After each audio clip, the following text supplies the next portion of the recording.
بسم اللہ الرحمن الرحیم. اسٹوڈنٹس پری 9 فزکس کا لیکچر نمبر 12 ہے. لیکچر نمبر 12 کے اندر ہم چیپٹر نمبر 12 کو اسٹڈی کر رہے ہیں. چیپٹر نمبر 12 کا نام ہے آر یونیوار. اور پریویس 11 لیکچرز کے اندر ہم نے اسی چیپٹر کو ڈیٹیل سے اسٹڈی کیا ہے اور اسی چیپٹر کے اندر جتنی بھی چیزیں موجود ہیں ان کو ہم نے ایکسپلور کرنے کی کوشش کی ہے. لیکچر نمبر 11 کو اگر ریکال کر لیں, لیکچر نمبر 11 کے لاسٹ میں ہم نے گراؤنڈ مشن کنٹرول اسٹیشن کے بارے میں اسٹڈی کیا تھا کہ گراؤنڈ مشن کنٹرول اسٹیشن کیا ہوتا ہے.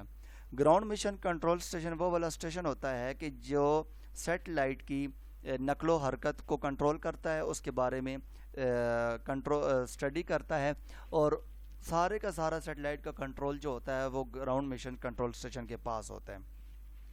تو ہم نے یہ چیز دیکھی تھی کہ گراؤنڈ مشن کنٹرول اسٹیشن کے جو بیسک کام ہے وہ کیا ہے, دو ہیں, ایک ٹریکنگ کرنا اور ایک مانیٹرنگ کرنا. اسٹوڈنٹس آج ہم اسی کو ہی ڈسکس کریں گے کہ ٹریکنگ بیسیکلی کیا ہوتی ہے, اور پھر ہم ڈسکس کریں گے کہ مانیٹرنگ کیا ہوتی ہے. سب سے پہلے ٹریکنگ. What is tracking?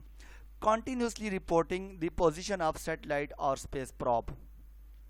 کوئی بھی سیٹلائٹ ہے, کوئی بھی, اس کی کنٹینیوسلی رپورٹنگ کرنا, یہ ہوتا ہے جی ہمارے پاس ٹریکنگ. تو ٹریکنگ بیسیکلی کیا ہوتی ہے؟ ٹریکنگ سیٹلائٹ کی کنٹینیوسلی رپورٹنگ ہوتی ہے.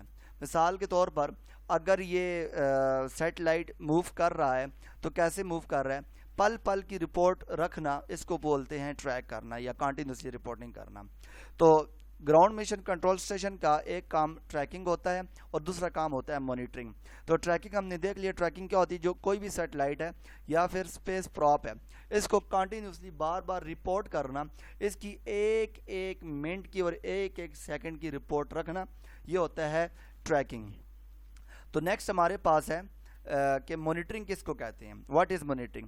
Receiving the signal from space craft and decoding, پھر اس کو ڈیکوڈ کرنا into useful information. Useful information for the scientist is known as the monitoring. Students یہ کچھ چیزوں کو میں نے ہائی لائٹ کیا ہے, ان سب چیزوں کو باری باری ہم اسٹڈی کریں گے. پہلی بات ہے اسپیس کرافٹ. اسپیس کرافٹ کیا ہے؟ جو اوپر اسپیس اسٹیشن ہے یا پھر اوپر سیٹلائٹ ہے, وہ سگنل بھیجتا ہے. اگر اس نے کوئی بھی انفارمیشن بھیجی ہے تو وہ سمپل انفارمیشن نہیں ہوگی, وہ کوئی نہ کوئی کوڈنگ کے اندر ہوگی. پھر اس انفارمیشن کو ڈی کوڈ کیا جاتا ہے. ڈی کوڈ کرنے کے بعد اس کے اندر جو یوزفل انفارمیشن ہے اس کو نکالا جاتا ہے اور پھر سائنٹسٹ تک یہ چیز پہنچائی جاتی ہے. اس سارے پروسیس کو مانیٹر کہتے ہیں. اور یہ کام کرتا ہے, یہ بھی گراؤنڈ مشن کنٹرول اسٹیشن ہی کام کرتے ہیں. گراؤنڈ مشن کنٹرول اسٹیشن کے دو کام ہوتے ہیں, ایک ہوتی ہے ٹریکنگ اور ایک ہوتی ہے مانیٹرنگ. تو ٹریکنگ کیا ہے؟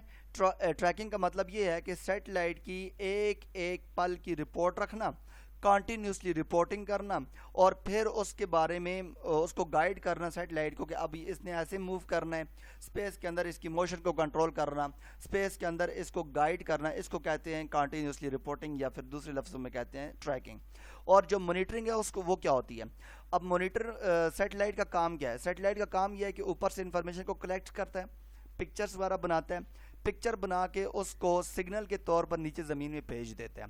جیسے ہی زمین میں آتی ہے تو یہ جو اسپیس کرافٹ سے انفارمیشن آتی ہے یا کوئی بھی سگنل آتا ہے, کیونکہ سگنل تو ہمارے لیے سمجھنا مشکل ہے, وہ کوڈنگ ہوئی بھی ہوتی ہے. پھر یہ اسپیس کرافٹ سے جو بھی سگنل آتا ہے اس کو ڈی کوڈ کرتا ہے. ڈی کوڈ کرنے کے بعد اسی سگنل کو یوز فار انفارمیشن کے اندر کنورٹ کرتا ہے, اور پھر یہ پتہ چل جاتا ہے کہ اوپر جو سائنٹسٹ ہیں, سائنٹسٹ کے پاس یہ انفارمیشن پہنچ جاتی ہے, ان کو پتہ چل جاتی ہے کہ یہ اسپیس کرافٹ نے کون سی انفارمیشن بھیجی ہے. اس سارے پروسیس کو مانیٹرنگ کہتے ہیں, اور یہ بھی گراؤنڈ مشن کنٹرول اسٹیشن ہی پرفارم کرتا ہے. Progress of a space mission is closely observed and necessary instructions are issued from the time to time. یہ جو پروگرس ہے اسپیس مشن کی, اس کو آبزرو کیا جاتا ہے, اور یہ اس کی جو انسٹرکشن ہے یہ ٹائم ٹو ٹائم پھر اس کو ایشو بھی کیا جاتا ہے. مثال کے طور پر اگر کوئی انفارمیشن ہے, کوئی بھی سگنل ہے, وہ اگر گراؤنڈ سے اسپیس مشن کنٹرول اسٹیشن کو پہنچانا ہے تو یہ بھی کام گراؤنڈ مشن کنٹرول اسٹیشن ہی پرفارم کرتا ہے. اسٹوڈنٹس نیکسٹ ہمارے پاس کوشچن ہے, what is space probe. Space probe کس کو کہتے ہیں؟ They are spacecraft which are exploring space for more than the 50 year. یہ ایسے اسپیس کرافٹ ہیں جو